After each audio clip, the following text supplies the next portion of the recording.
Hi, my name is Denisse Bravo, and I am part of the worship team here. And this is my miracle story.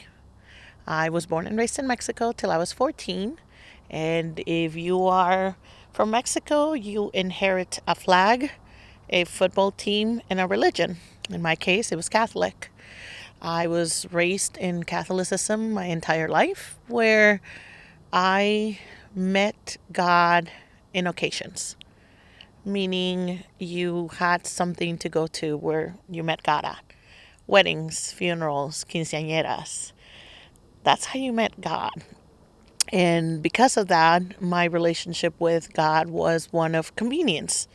It was the way that I coped, was that whenever I truly needed something, I would run to God, and then all the other days I would just run towards the world.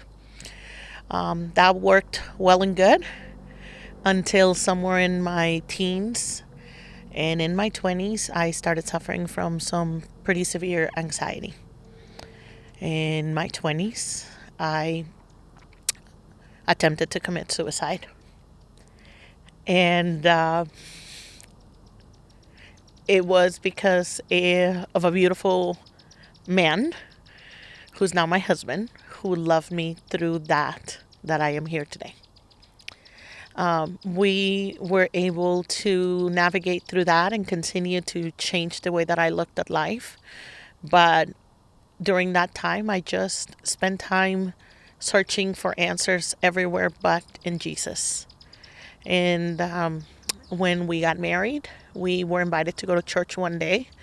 And while I was sitting on a chair, the pastor said something that shook my entire world. And I'm just going to go ahead and read that Bible verse now because it changed the way that I look at life. And it says, "So you have not received a spirit that makes you fearful slaves. Instead, you received God's Spirit when He adopted you as His own children. Now we call Him Abba, Father, for His Spirit joins with our spirit to affirm that we are God's children. And since we are His children, we are His heirs. In fact, together with Christ, we are heirs of God's glory."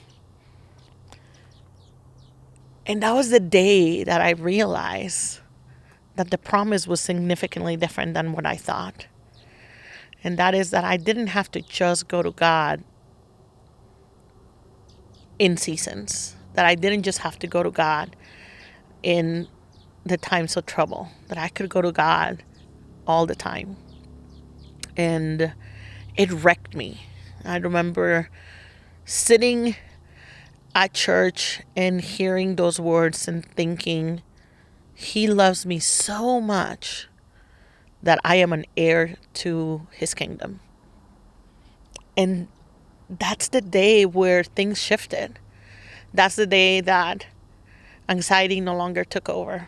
It's still there, it's present, but it's never taken over because God has wrecked me with His love. A lot of times in worship, you'll see me cry, and I openly cry when I worship God. And a lot of people ask me why. And truly, it is not for anybody else but for me and Him. I am wrecked by His love. I am reminded that He loves me in my good and in my bad, in my sorrow, in my anxiety. And every day when I walk out and I feel the warmth of the sun, I'm reminded that that's God, that He holds me tightly. And because of that, every breath I take, they're for Him. To Him be the glory.